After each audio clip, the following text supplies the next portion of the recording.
Good morning to all of you. आज का जो हमारा टॉपिक है वो है हेलिकल गियर का nomenclature and virtual number of teeth. इस लेक्चर को असल में मुझे अपलोड करना था लेक्चर 1 से ठीक पहले, क्योंकि सिर्फ यही एक इंट्रोडक्टरी पार्ट है हेलिकल गियर का जिसको मैं अपलोड नहीं कर पाया था। इसलिए आप जब भी इसको रीड करेंगे लेक्चर 1 से पहले ही इसको आप रीड करेंगे, क्योंकि हेलिकल गियर का एक इंट्रोडक्टरी पार्ट है। हम स्टार्ट करते हैं हेलिकल गियर के बारे में। उससे पहले हमको जानना पड़ेगा कि स्पर गियर क्या है, ताकि हमको एक बेसिक डिफरेंस पता चले। ये मैं एक स्पर गियर बना रहा हूं। स्पर गियर के जो टीथ होते हैं वो उसके शाफ्ट एक्सिस से पैरेलल रहते हैं। ये आपने बहुत जगह देखा होगा, बहुत जगह पढ़ा भी होगा कि स्पर गियर में जो भी टीथ रहते हैं उनका जो डायरेक्शन रहता है वो गियर के शाफ्ट एक्सिस से पैरेलल रहता है। लेकिन हेलिकल गियर में जो टीथ रहता है वो बेसिकली शाफ्ट एक्सिस से इंक्लाइंड रहता है। ऐसा उसको हम लाइन डायग्राम बनाएंगे तो कुछ हेलिकल गियर इस तरीके से दिखेगा। इसके टीथ का आप डायरेक्शन देखेंगे, ये इसके शाफ्ट एक्सिस से इंक्लाइंड है, और इसी इंक्लिनेशन को अगर हम एक्सटेंड करेंगे तो हम इस बोलेंगे, इसको जाई से डिनोट करते हैं, और ये जाई है आपका हेलिक्स एंगल। स्पर गियर और हेलिकल गियर में सिर्फ यही एक बेसिक डिफरेंस है कि इसमें टीथ शाफ्ट एक्सिस से पैरेलल रहता है और इसमें टीथ आपका शाफ्ट एक्सिस से इंक्लाइंड रहता है, जिसको बोलते हैं हेलिक्स एंगल। अब इसको अगर हम ध्यान से ऑब्जर्व करें तो हेलिकल गियर को जब भी हम ऐसे सामने से देखेंगे तो आपको ये सारे टीथ इंक्लाइंड दिखेंगे। लेकिन अगर हम अपना व्यू थोड़ा सा चेंज करें, मतलब ये जो टीथ का इंक्लिनेशन है उससे हम परपेंडिकुलर आ जाए तो हमें सारे टीथ पैरेलल दिखने लगेंगे। और पैरेलल टीथ दिख रहे हैं मतलब ये वो वाला केस बन जाता है जिसमें स्पर गियर आता है। मतलब यहां पर हेलिकल गियर को देखने के दो तरीके हो सकते हैं। अगर हम इसको सामने से देखें इस तरीके से, मतलब हम अगर शाफ्ट एक्सिस से परपेंडिकुलर खड़े हैं, है ना, तो आपको सारे टीथ इंक्लाइंड दिखेंगे। लेकिन अगर हम टीथ के परपेंडिकुलर आ जाए तो हमें सारे टीथ पैरेलल दिखेंगे, और सारे टीथ पैरेलल दिखेंगे मतलब ये एक स्पर गियर बन जाएगा। इसलिए हेलिकल गियर के जो नॉमेनक्लेचर है ये दो प्लेन पे डिफाइंड है। एक प्लेन वो होता है जो आपका शाफ्ट एक्सिस से परपेंडिकुलर रहता है, और आपके नोट्स या बुक्स में इसको डिनोट किया हुआ है एक्स एक्स प्लेन से, और इस एक्स एक्स प्लेन को नाम दिया हुआ है ट्रांसवर्स प्लेन।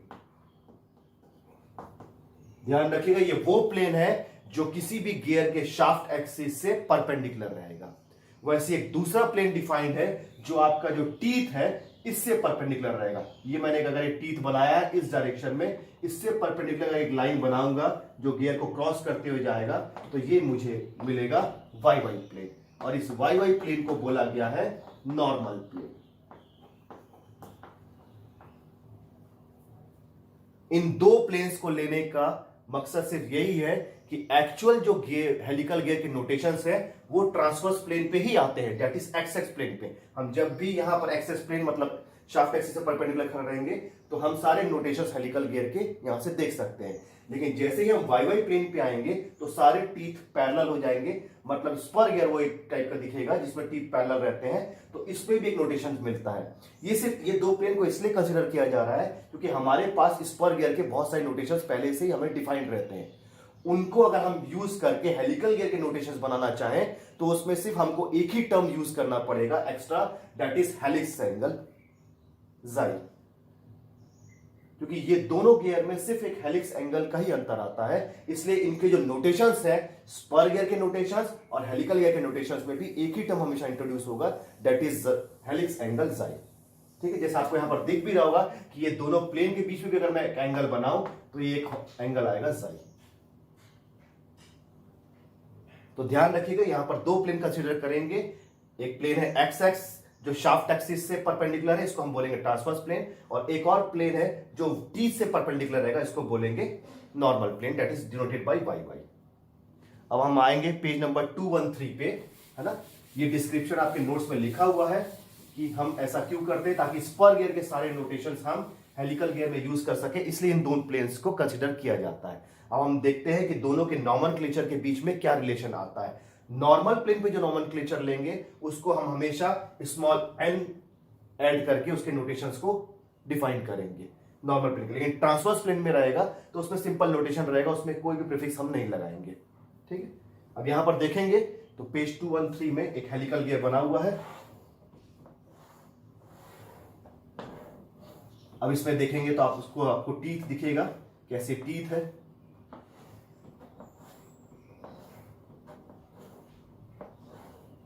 यह हेलिकल गियर है, इसमें टीथ इंक्लाइंड है।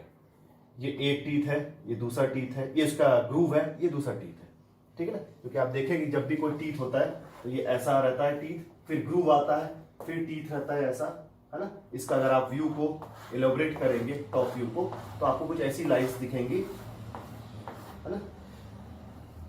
ये कम गैप वाली लाइन दिखेगी, फिर इसमें ज्यादा गैप रहेगा, फिर ये कम गैप रहेगा, फिर ये ज्यादा गैप रहेगा, फिर कम गैप रहेगा, फिर ज्यादा गैप, इस टाइप का ऐसे कंटिन्यूस चलतेगा। उसी को अगर मैंने इसको यहां पर बनाया हुआ है, लेकिन ध्यान रखेंगे इसमें जो ये पहला बड़ा वाला गैप है ये टीथ का हाइट रहेगा, उसके बाद जो दूसरा बड़ा वाला गैप है ये इसका डेप्थ रहेगा, फिर से हाइट रहेगा। तो इस टाइप का अगर मैंने ये इतनी लाइंस बनाई है, इसका मतलब ये टीथ का हाइट है, ये उसका फिर डेप्थ है, ये फिर हाइट है, मतलब यहां पर ये दो दांत दिख रहे होंगे आपको। ठीक है ना, यही जो दांत की इंक्लिनेशन है ये रहता है जाई। अगर मैं दांत के बीच वाली लाइन लूं तो मुझे दो पॉइंट्स भी यहां पर मिलेंगे, मैंने इसको डिफाइन किया हुआ है पॉइंट ए और पॉइंट बी से। ये दांत जो इंक्लाइंड है ये जाई एंगल पे इंक्लाइंड है। अब अगर मैं ये ए से एक हॉरिजॉन्टल लाइन बनाऊं तो दिख रहा होगा ए में मैंने एक लाइन बनाया है, इसको मैं पिच लाइन बोल सकता हूं। ये नीचे वाले दांत के बिल्कुल सेंटर से गया हुआ है, वैसे बी में जो मैंने ये लाइन बनाई है ये ऊपर वाले दांत के बिल्कुल सेंटर से गया हुआ है। और ये दोनों लाइन जहां पर जाके मीट करेगा, इस पॉइंट को मैंने नाम दिया है डी, और ये दोनों के बीच में ही एंगल मिल रहा है मेरे को हेलिक्स एंगल जाई। अब यहां पर दो प्लेन कंसीडर किया गया है, एक एक्स एक्स प्लेन और एक वाई वाई प्लेन, मतलब एक शाफ्ट एक्सिस से परपेंडिकुलर और एक टी से परपेंडिकुलर। ये है एक्स एक्स, ये है वाई वाई।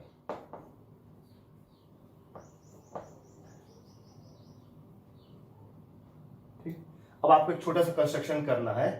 आपको दिख रहा होगा ये ए बी पॉइंट दिख रहा होगा, ठीक है। इसमें आपको ये जो बी की लाइन आई है, मतलब टी से परपेंडिकुलर एक लाइन बनाना है, मतलब वाई वाई प्लेन से पैरेलल आपको एक लाइन की कंस्ट्रक्शन करना है ऐसा, तो आपको ये मिलेगा पॉइंट सी। और आप देखेंगे अगर इसको सिंपल सा, ये आपस में परपेंडिकुलर है ये दोनों लाइन, मतलब AC आपका BD से परपेंडिकुलर रहेगा और इसके बीच में भी आपको एंगल मिलेगा जाई। अब आपको ध्यान रखना है कि YY प्लेन पे जब भी हम आके कोई नोटेशन को डिफाइन करेंगे उसमें L लगाए हैं क्योंकि ये नॉर्मल प्लेन है, और एक्स पे कोई डिफाइन करेंगे तो वो रहेगा, मतलब एक्स से पैरेलल किसी चीज को हम डिफाइन करेंगे वो रहेगा, कहलाएगा ट्रांसवर्स। इसी तरीके से अगर हम देखें तो हम सबसे पहले डिफाइन कर सकते हैं, ध्यान से देखिएगा, आप ध्यान से देख रहे होंगे यहां पर कि ये एक पॉइंट है या बी पॉइंट है। किसी भी दांत में हम कोई एक पॉइंट ले इस तरीके से ए और बी, तो दो एडजेसेंट टीथ के बीच का डिस्टेंस होता है, उसको हम बोलते हैं सर्कुलर पिच। तो ये जो डिस्टेंस है ये कहलाएगा पिच, इसको हम डिनोट करेंगे स्मॉल पी से। लेकिन अब यहां पर दो पिच आने वाले, तो ध्यान रखिएगा ये जो आपको डिस्टेंस दिख रहा है ये एक्स एक्स से पैरेलल है, मतलब हम इसको बोलेंगे transverse pitch, transverse circular pitch बोलेंगे। वैसी ये ए और सी भी आपको दिखेगा, ये भी दो दांत के बीच का डिस्टेंस है, लेकिन ये टी से परपेंडिकुलर है या फिर वाई वाई प्लेन से पैरेलल है, इसलिए हम इसको बोलेंगे नॉर्मल पिच। ये डिस्टेंस पी एन, इसलिए हम इसको डिनोट करेंगे पी एन से।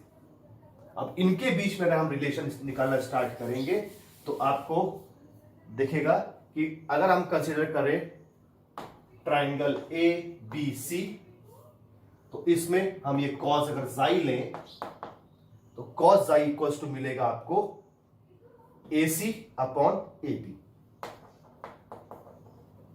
और यहां पर दिख रहा होगा आपको कि AC होता है स्मॉल pn, मतलब नॉर्मल सर्कुलर पिच, और AB आपका आएगा ट्रांसवर्स सर्कुलर पिच। इसका मतलब हमको एक रिलेशन निकल के आएगा कि normal circular pitch equals to transverse circular pitch multiplied by cos